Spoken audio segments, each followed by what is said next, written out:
bullshit. Stop it. Fuck you, Koreans. I can't even point to your country on a map.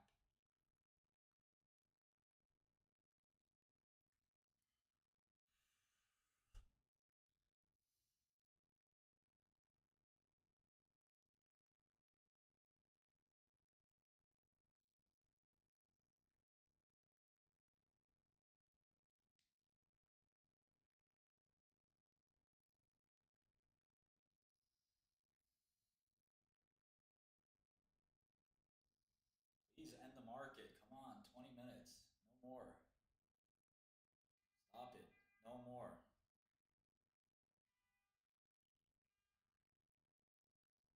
No more.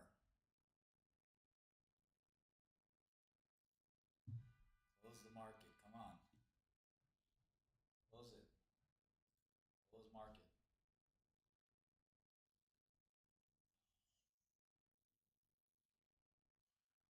Close market.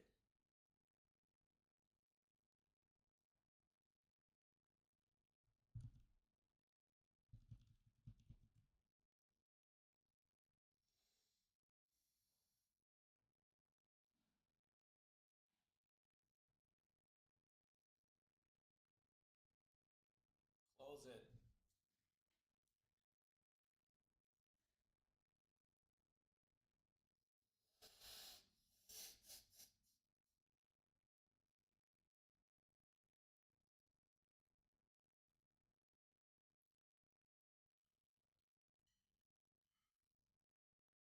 Close the market now.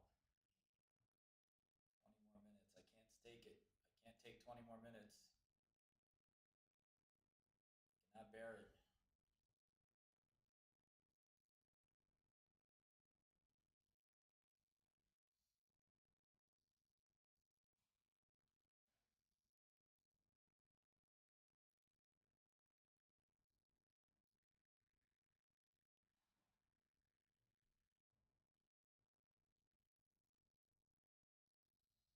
End my misery. End my suffering. Close this.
clothes, please.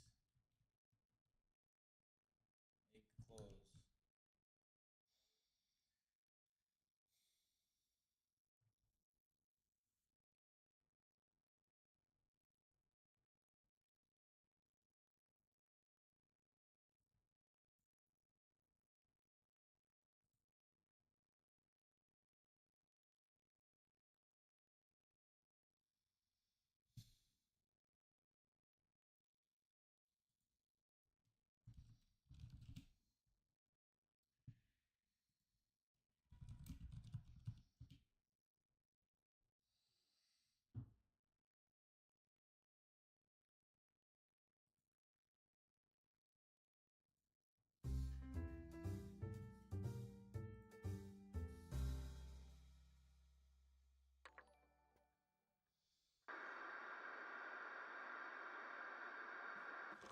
Billy!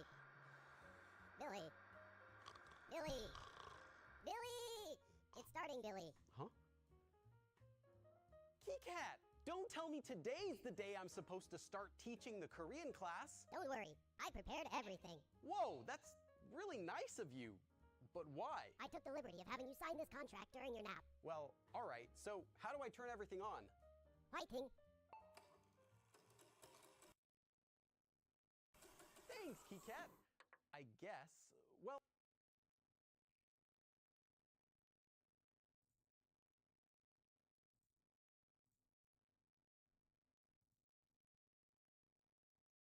Well, anyway, welcome everyone to the first episode of your new Korean course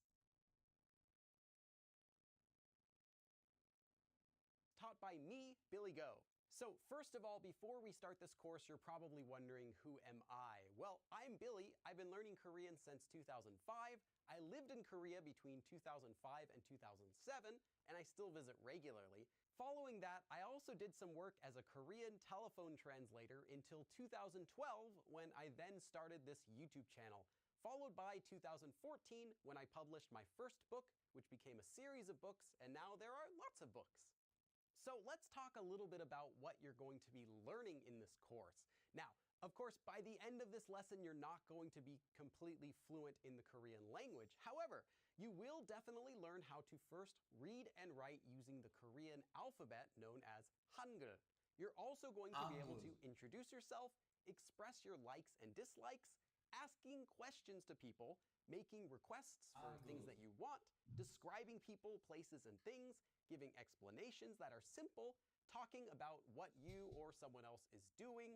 You're also going to learn how to tell the time, tell the date, as well as work with numbers, and we'll even be learning a little bit of Korean customs and some culture. So by the time you're finished with this entire lesson, you should have at least a basic ability to carry on a full conversation in the Korean language.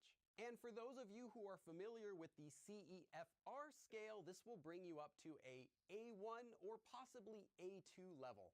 So how can you get the most out of this course? Well, there are a few things I really recommend that you do, and the first is taking notes. You can also pause and rewatch all of these lessons as you need. Don't feel like you have to finish it within the time that it takes. You can also practice every single topic after finishing each lesson. So also, don't feel like you have to move on to the next lesson unless you're really ready for it. Next, don't rush through any of these lessons. Again, I said you can pause, but really take your time going through all of them because you will get the most out of these lessons if you actually can understand them. So slow down, take your time, don't rush. 3 ways to say the same thing. And finally, I highly recommend that you only complete these lessons in order. Now, if you already know a topic, that's great. Maybe you can watch the video at 2 times speed and you can skim through it, but don't skip any lessons because you might actually learn something new, even if it's a topic that you feel pretty comfortable with. So before we get started, I wanted to answer a few questions that I know I'm going to get. Is this course really free? Yes, it is really 100% free. So if you paid someone for these videos, well, get a refund. It's free. Next question, will I be speaking Korean fluently by the end of this? No. But hopefully you will be able to get to a basic conversational level in Korean. And finally, if you have any other questions, feel free to email me. My email address is up on the screen, billy@gobillykorean.com. I do answer my emails, and I am also a real human being, so don't email me at like 3 in the morning and then get mad when I don't reply by 4 a.m. I also have to sleep sometimes. With that, welcome to this course. I'm really excited to be here and to teach you Korean. I hope that you get a lot out of it, and I hope that you really enjoy it. I hope that you enjoy your journey of learning Korean. Welcome. 그럼 다음에 또 봐. All right, that was easy. I think we're done. Let's go home. There's no way we're done. How many videos are in this course? You know this is a series, Billy. I didn't want that. Who signed that contract? Oh.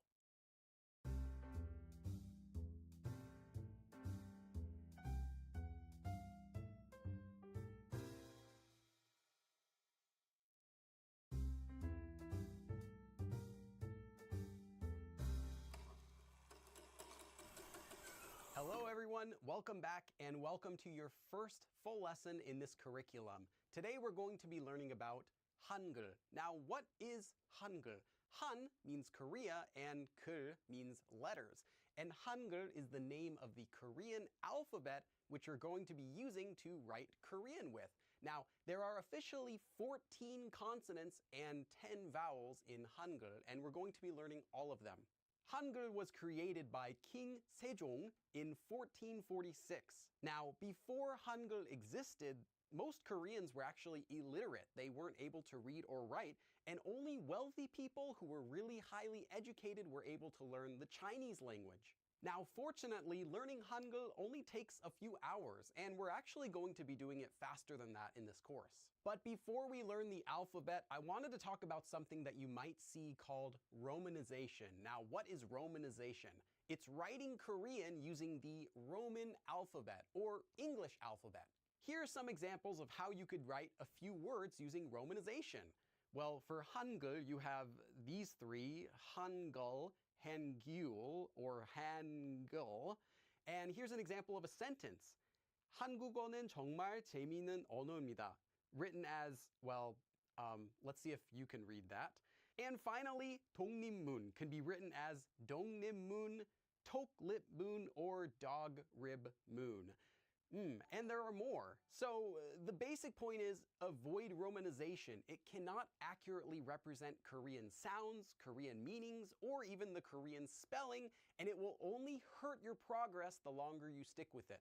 If you've never heard of romanization before, then don't worry, you don't need to use it. We're going to be using the actual Korean alphabet for learning Korean, and that's the best way.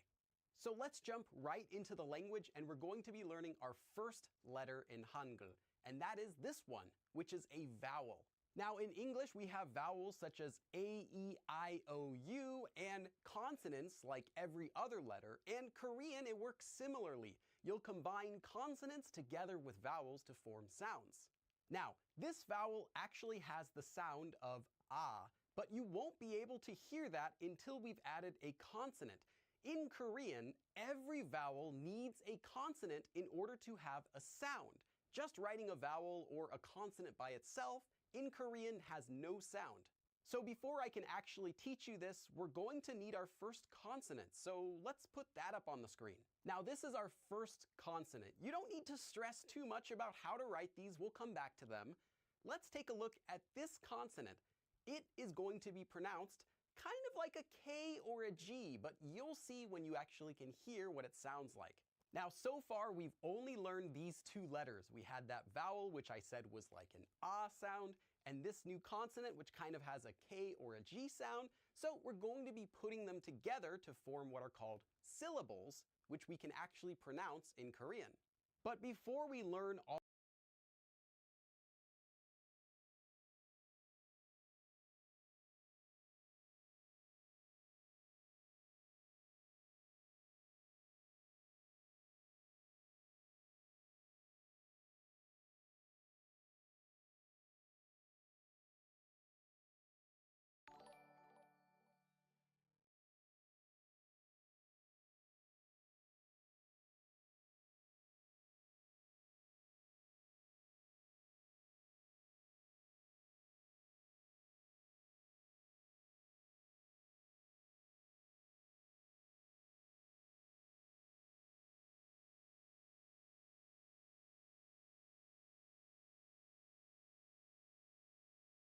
start again? Can you tell him again? Sorry, go ahead. The whole phrase? Yeah. 안녕하십니까 여러분. 저는 한국 사람이다. 대한민국 파이팅. Fighting. It's like good luck. 대한민국 means South Korea. You're being nice to them? Yes. Why? If you want to learn a bad word, say 시발. Shibai? 시발. Shibai? Yeah. 시발.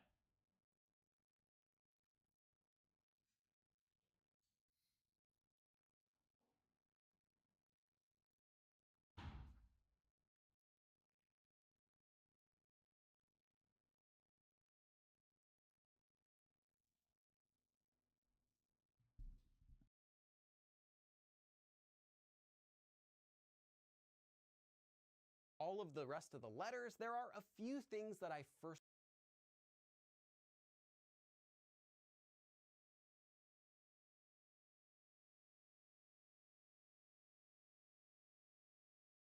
Market's coming back in my direction. Sibal. Sibal. Hangul.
Oh, KKR Apollo.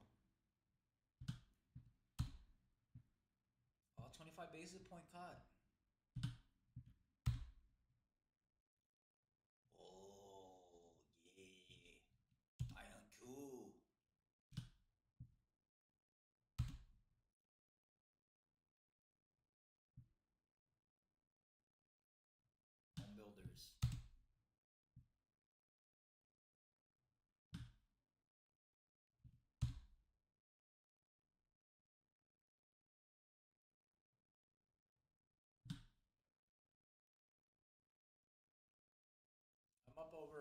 100%, just slightly, like 105 or something.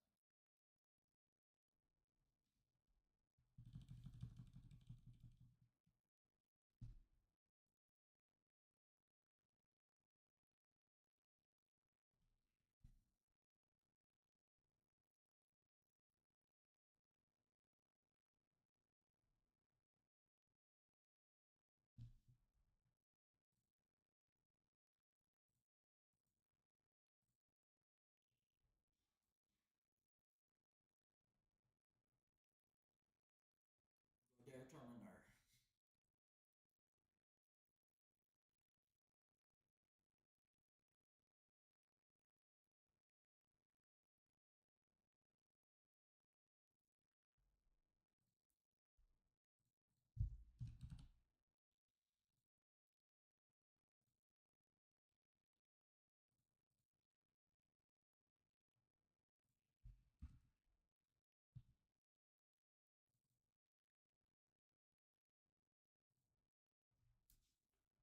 Shibari. Shibari.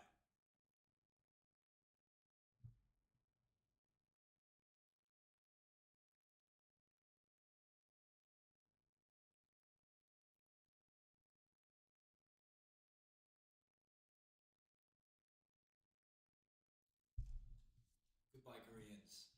I love you.